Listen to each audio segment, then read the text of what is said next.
Bonjour à tous, très heureuse de vous retrouver sur 8 Mont-Blanc. Nous sommes le vendredi 26 juin 2020. Tout de suite, les titres de votre journal.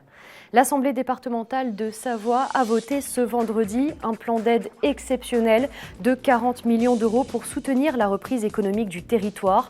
Un plan voté à l'unanimité qui concerne plusieurs secteurs. Les explications à suivre. Reprise des entraînements pour les judokas et judokates de l'équipe de France. Ils ont eu le plaisir de retrouver les tatamis au Ménuire. Sébastien Germain les a rencontrés pour leur premier stage dans la station. Clap de fin pour des chantiers routiers en Maurienne et en Tarentaise. Les travaux s'achèvent sur la route départementale 915 qui relie Moselle à Pralognan-la-Vanoise, dont une partie avait été emportée, souvenez-vous, par un glissement de terrain en février dernier. Les travaux de sécurisation de la falaise de la Pras-le-Ferney sur la route départementale 1006 arrivent également à leur terme, suite aux 2 éboulements rocheux survenus coup sur coup en décembre 2008. Ce vendredi, l'Assemblée départementale de Savoie s'est réunie au centre de congrès Le Manège à Chambéry. Ils ont voté à l'unanimité un budget supplémentaire 2020 axé bien évidemment sur la relance économique du département. Les explications avec ce reportage. Nous restons tous bien évidemment mobilisés pour gérer au mieux cette crise. Et nous le sommes tout autant en faveur de la relance de l'économie durement impactée par l'arrêt brutal de l'activité. Le ton est donné. La priorité est à la relance économique pour l'Assemblée départementale de Savoie. Les conseillers départementaux ont voté pour le budget supplémentaire 2020 de 40 millions d'euros. Le but, relancer l'économie du département en ciblant plusieurs secteurs. Par exemple, une augmentation de 20 millions d'euros de notre budget pour les routes, d'ailleurs avec des avances de trésorerie faites aux entreprises du BTP pour qu'elles passent le moins mal possible cette période difficile. C'est par exemple la création d'un fonds Covid pour aider les communes, puisque notamment les plus petites d'entre elles ont parfois des difficultés à faire face à des dépenses imprévues, donc là nous ferons du coûts humains avec elles. Dans le domaine social, évidemment, nos dépenses de revenus de solidarité active, de RSA, vont augmenter. Nous mettons en place la prime de 1 000 euros pour les personnels des EHPAD et des établissements accueillant des personnes handicapées, pour les services de soutien à domicile. Nous aidons aussi les associations, puisque une partie de leurs recettes était liée à des manifestations qu'elles n'ont pas pu organiser, donc nous allons les aider à traverser cette mauvaise passe. Reste à voir si dans les prochains mois, ce budget exceptionnel suffira à relancer l'économie savoyarde.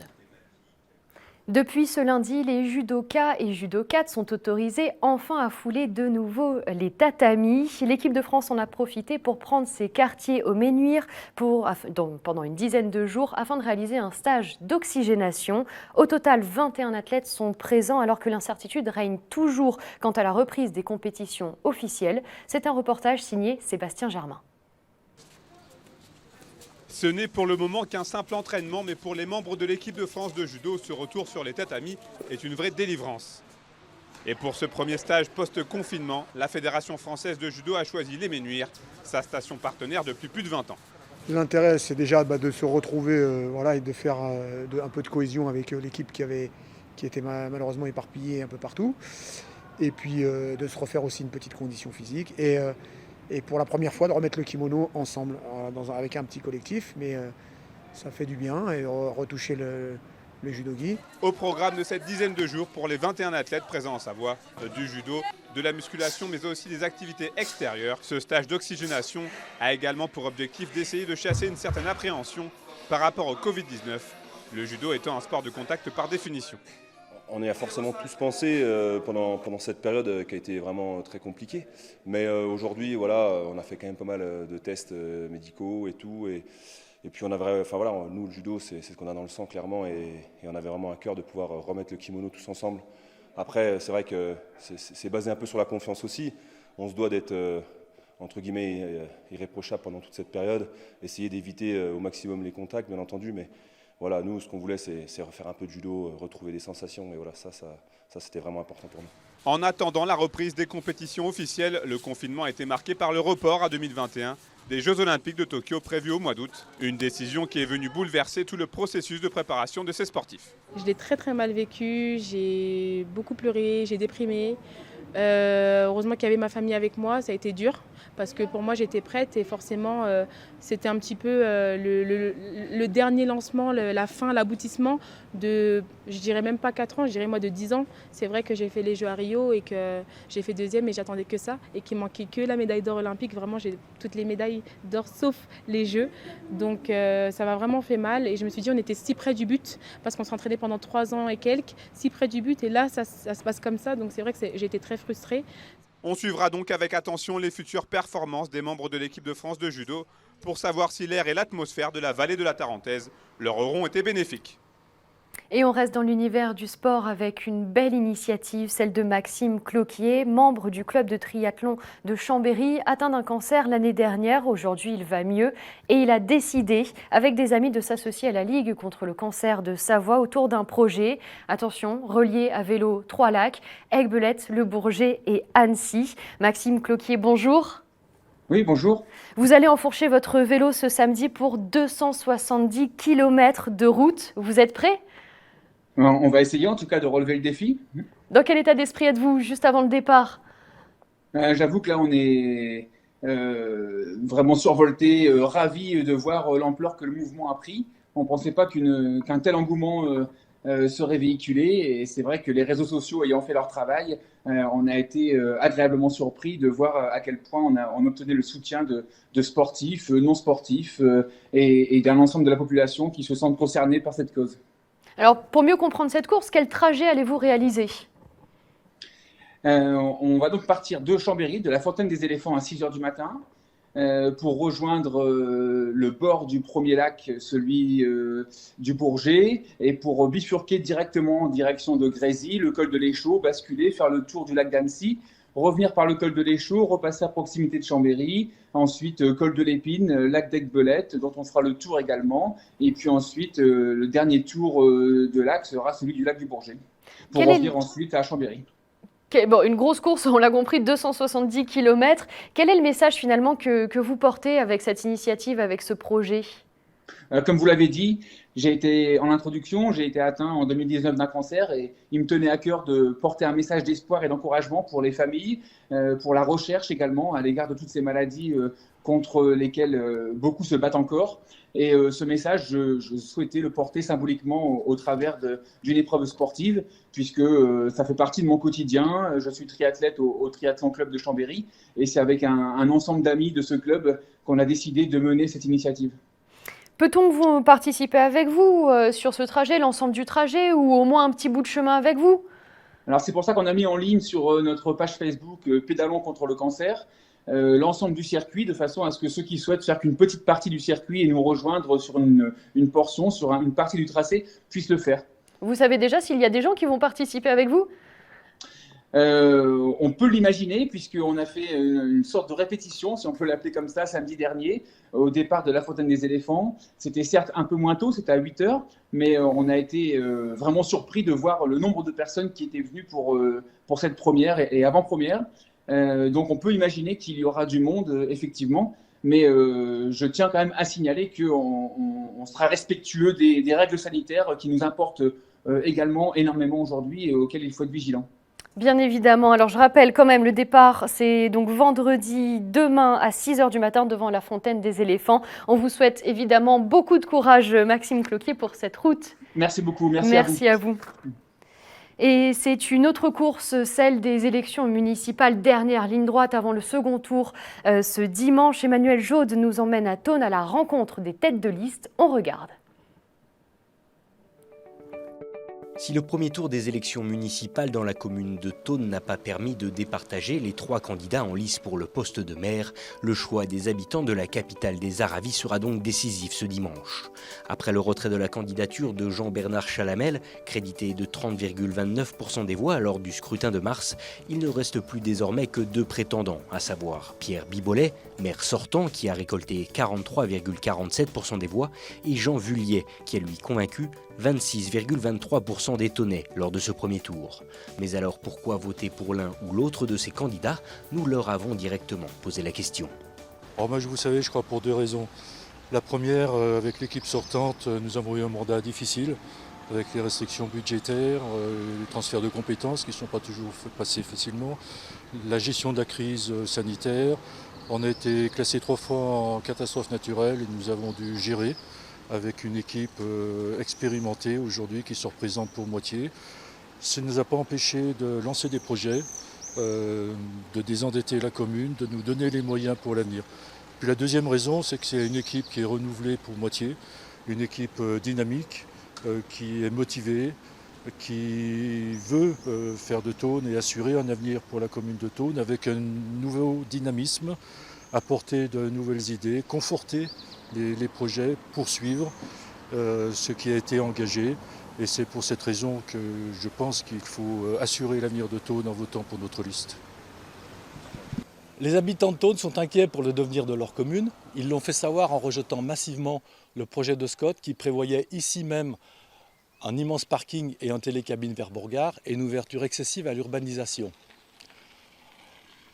Ces inquiétudes, conjuguées à l'inaction de la municipalité pendant 12 ans sur les questions de la petite enfance, de la jeunesse, de l'environnement et de la mobilité, ont déclenché un sursaut citoyen. La crise sanitaire que nous venons de vivre a révélé nos fragilités et les besoins de solidarité locale. En choisissant de voter pour la liste transition participative, vous êtes certain d'avoir des élus engagés pour s'assurer du bien-être de nos enfants demain et du souci auprès des plus fragiles aujourd'hui.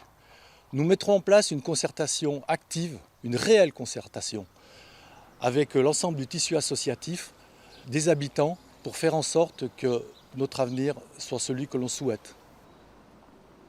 Voter aux prochaines élections municipales sans se déplacer dans un bureau de vote. Je vous rappelle que c'est possible grâce à la procuration. Attention, vous avez jusqu'à ce samedi pour enregistrer votre vote par procuration. 2 nouveautés cette année. Un même électeur peut porter 2 procurations contre une seule auparavant. Et vous n'êtes plus obligé de justifier les raisons de votre empêchement pour vous rendre dans un bureau de vote. Voilà, ça c'est dit. Et comme chaque vendredi, Camille Copin sur le plateau pour vous donner tous ces bons plans sortis du week-end. Camille, on commence déjà. Comment vas-tu? Mais ça va, Clémence, bientôt le week-end, donc tout va bien. Bientôt le week-end, bientôt le second tour des élections municipales. Alors, pour revenir à cet agenda, on commence avec du yoga et de la méditation. Voilà, parce qu'on a tous besoin aussi de se détendre, que ce soit dans les municipales ou parce que voilà, on vient quand même de subir une crise assez importante et stressante pour tout le monde, un peu donc de douceur. C'est une expérience yoga et méditation au cœur des Jardins Secrets à Rumilly, ce dimanche 28 juin à partir de 9h pour un moment un peu hors du temps d'environ 2 heures. Les jardins sont privatisés pour l'événement, donc c'est accessible à tous ceux qui seront inscrits. Pour les tarifs, il faut compter 39 € par personne. Le tarif comprend l'entrée au Jardin Secret, la séance de yoga et méditation d'1h15 environ et un jus frais fait maison avec du coup une petite visite guidée seule au monde. Voilà, c'est plutôt sympa après la pratique.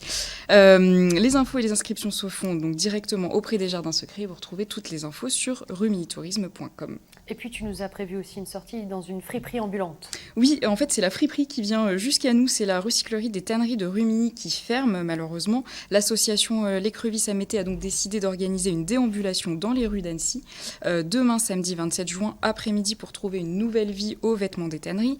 Des bonnes affaires donc à faire sans dépenser un centime puisque si un vêtement vous plaît, vous pouvez l'essayer sur place, vous rendre compte voilà comment ça se passe et s'il vous plaît voilà il est à vous. Le convoi s'y rendra empruntera donc les rues du centre d'Annecy et terminera sa balade à Bazar sans frontières pour les vêtements qui n'auraient pas trouvé d'acquéreur. Si vous souhaitez donner un coup de main à l'écrevisse, c'est donc une association à Mété, rendez-vous entre 9h et 11h aux tanneries à Rumilly pour mettre les vêtements sur cintre, etc. Et ensuite vous rendre à Annecy pour déambuler donc à partir de 13h. Vous pouvez contacter Marie au 06 83 51 85 88 qui vous donnera plusieurs informations si vous voulez être bénévole. Et sinon, vous retrouvez les infos sur les sites Facebook Atelier Écrevisse et les tanneries Rumilly. On continue avec la belle saison. Une deuxième édition qui a bien failli ne pas avoir lieu vu le contexte, Clémence, mais voilà, ça aura finalement lieu. Donc on est avec Eva Duchamp-Konikova qui est directrice du Théâtre des Collines d'Annecy par liaison FaceTime. Bonjour Eva. Bonjour. Donc vu le contexte sanitaire actuel, effectivement la seconde édition a failli ne pas avoir lieu, mais elle aura bien lieu, donc on s'en réjouit. On rappelle un petit peu le concept de cette édition ? Oui, déjà l'année dernière, le Théâtre des Collines, avec le Théâtre des Collines, nous avons souhaité continuer le spectacle après la saison traditionnelle qui se passe dans nos salles entre octobre et mai. Et nous avons proposé au public une vingtaine de dates où on se promenait tous les mardis, tous les jeudis avec des spectacles dans différents quartiers ou différentes communes déléguées, comme on dit, de cette nouvelle grande commune d'Annecy. Cette année, nous avions tout continué à préparer comme d'habitude jusqu'au mois de mars. En mars, en réalité, pour nous, c'est une date à laquelle la programmation est prête. Et puis, badaboum, coronavirus. Donc, on a tout stoppé, on a attendu, patienté, rongé notre frein, comme on dit. Et puis, quand les choses ont commencé à s'éclaircir un petit peu vers la fin mai, avec la possibilité éventuellement d'organiser les choses sous conditions particulières, on a décidé d'embrayer parce qu'on s'est dit que tout le monde aurait envie de pouvoir de nouveau se retrouver autour des expériences artistiques et surtout collectives. Des nouvelles consignes donc qui sont à prévoir avec un nombre limité de personnes, par exemple, pour respecter évidemment les gestes barrières et autres mesures. Comment ça va se passer concrètement et qu'est-ce qui nous attend côté programmation ? Alors, donc, on vous propose à partir de ce jeudi 2 juillet, donc c'est vraiment bientôt là, des spectacles tous les soirs. Donc, tous les soirs, c'est en 2 parties. Il y a une première partie plutôt vers 19h, une deuxième vers 20h45, avec une programmation très éclectique. Il y aura de la musique, il y aura du nouveau cirque, il y aura du jonglage, il y aura de la danse avec des balades radio-guidées sous casque, où on se laisse guider par un smartphone avec une application, avec un QR code qui nous amène sur des pistes dédiées. Il y aura du théâtre, il y aura des musiques, alors du concert bien sûr plutôt assis parce que vous savez l'heure n'est pas encore complètement à la fête, mais une programmation éclectique. Donc 20 spectacles sur 10 soirées, donc à partir de ce jeudi, tous les mardis, tous les jeudis. Et comme vous le disiez, les conditions sont un peu particulières cette année. Nous avons dû modifier les lieux où nous allions d'habitude. Nous avons choisi avec la ville d'Annecy un certain nombre de sites qui sont faciles à sécuriser puisque nous sommes tenus de compter la jauge, comptabiliser le public et donc l'accès se fait aussi sur réservation. Cela n'empêche que tous les spectacles sont totalement gratuits. Donc on vous invite vraiment à venir sans aucune réserve, mais par contre en réservant sur notre site internet, donc c'est théâtredescollines.annecy.fr. Donc rendez-vous chaque mardi et jeudi pendant tout l'été et la programmation est à retrouver sur le site théâtredescollines.annecy.fr. Merci beaucoup Eva d'avoir été avec nous et de nous avoir aiguillés sur cette belle programmation. Merci à vous. Un petit tour du côté des food trucks. Oui, on part cette fois-ci du côté de Chambéry. Les food trucks vont faire également leur grand retour boulevard de la Colonne à Chambéry, donc à partir de jeudi prochain et jusqu'au 15 octobre. Rendez-vous donc tous les jeudis de 16h à 22h pour profiter des belles soirées d'été entre proches. Pas d'inquiétude toutefois, les mesures de sécurité et gestes barrières seront également respectées et le mobilier sera désinfecté entre chaque client.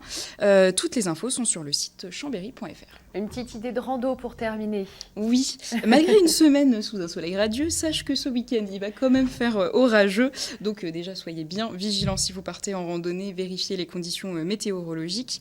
Et toi, Clémence, est-ce que tu randonnes ? Avec toi, je veux bien.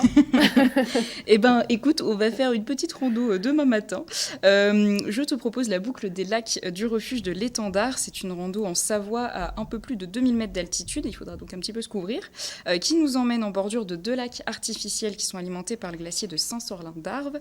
Une distance de presque 14 km avec un dénivelé de 600 mètres en positif et en négatif. Donc une difficulté moyenne. Le départ se fait au col de la Croix de Fer. L'itinéraire passe par le refuge de l'Étendard, les barrages du lac Bramant et du lac Blanc pour former une boucle et nous ramener ensuite à notre point de départ. L'itinéraire complet et détaillé est à retrouver sur le site visorando.com ainsi que d'autres idées randonnées si on n'a pas envie de faire celle-là, si tu veux partir sans moi faire une autre randonnée. Je reste avec toi. Je reste avec toi. Je reste avec toi jusqu'à la fin de l'agenda justement. Est-ce que tu as une dernière idée sortie de prévue ce week-end? Oui, une dernière idée puisque voilà, je le rappelle, pour certaines communes, dont 69 en Pays de Savoie, les urnes vous attendent donc ce dimanche pour élire votre futur maire. Nous, vous avons fait vivre d'ailleurs ces élections à travers des reportages, à travers des débats au plus près de chez vous. Vous pourrez suivre notre soirée électorale ce dimanche 28 juin à partir de 19h45 en direct sur l'antenne et les premiers résultats qui devraient tomber aux alentours de 20h puisque nous n'avons pas le droit de donner de résultats avant 20h. Voilà, donc une soirée électorale à suivre en direct chez nous et puis évidemment aller voter, c'est quand même important. Merci beaucoup Camille. Merci Clémence. C'est la fin de cette édition, merci de l'avoir suivi, un grand merci à toute l'équipe de 8 Mont-Blanc. La semaine prochaine, vous retrouverez un journal tout en images, mais dès mardi, Victoria Lopez vous accompagne pour notre nouvelle émission Évasion en région à la rencontre des différents acteurs du territoire. On se quitte sur ces très belles images de lever et de coucher de soleil au Grand Bornand. Passez une très très belle soirée.